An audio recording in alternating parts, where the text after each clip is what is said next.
नमस्कार. शारदाश्रमातील जैवविविधता या व्हिडिओ मालिकेतील एक नवीन व्हिडिओ आज आपणा सर्वांसमोर प्रस्तुत होत आहे. हा नवीन व्हिडिओ एका नवीन वनस्पतीची माहिती देणार आहे. आत्ता आपण शाळेच्या मुख्य इमारतीच्या पाठीमागील बाजूस एक छोटंसं गार्डन आहे आणि या गार्डनमध्ये ही वनस्पती आज दुपारीच आम्हाला आढळलेली आहे आणि या वनस्पतीची माहिती या मुलांच्या माध्यमातून या ठिकाणी आपण घेऊया. तर ही जी तुम्हाला वनस्पती दिसते खरोखर खूप संवेदनशील वनस्पती आहे.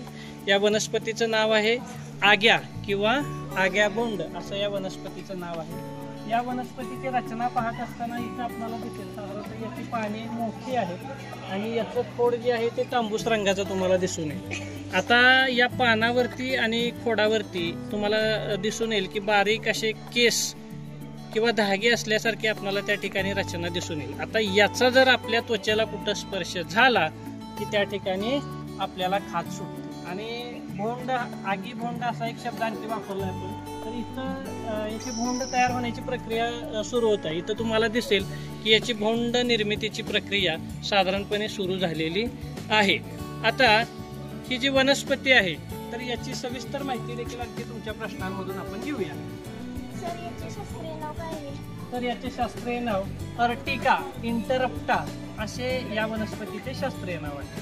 सर या झाडाची उंची साधारणतः किती वाटते? या वनस्पतीची जी प्रजाती आहे ती साधारणतः 1 ते 1.5 मीटर पर्यंत त्याची उंची साधारणपणे वाढू शकते. सर हा वनस्पतीचे आयुष्य किती होते?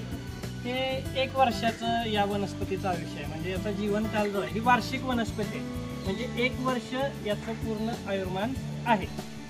सर या वनस्पतीच्या पानांना हात लावल्यावरती काय? मागाशीच मी सांगितल्याप्रमाणे की या पानाला किंवा खोडाला जर आपला स्पर्श झाला तर त्या ठिकाणी आपल्याला खाज सुटणार आहे. आता ही खाज साधारणतः एक अर्धा पाऊण तासाच्या आसपास ती खाज राहते, परंतु पाण्यानं वगैरे आपण स्वच्छ धुवू शकतो. परंतु या वनस्पतीपासून दूर राहणं कधीही चांगलं, कारण त्यामुळे आपल्याला काय सुटू शकते, हाताला खाज सुटू शकते.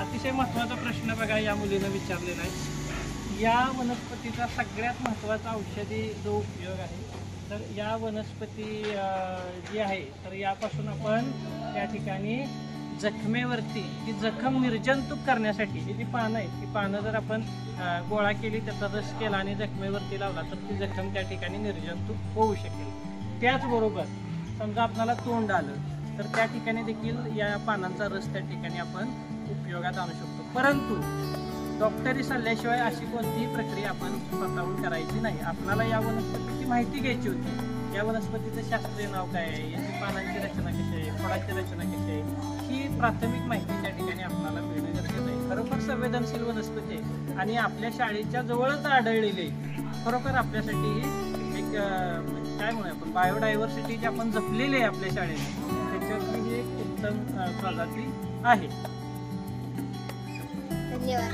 धन्यवाद.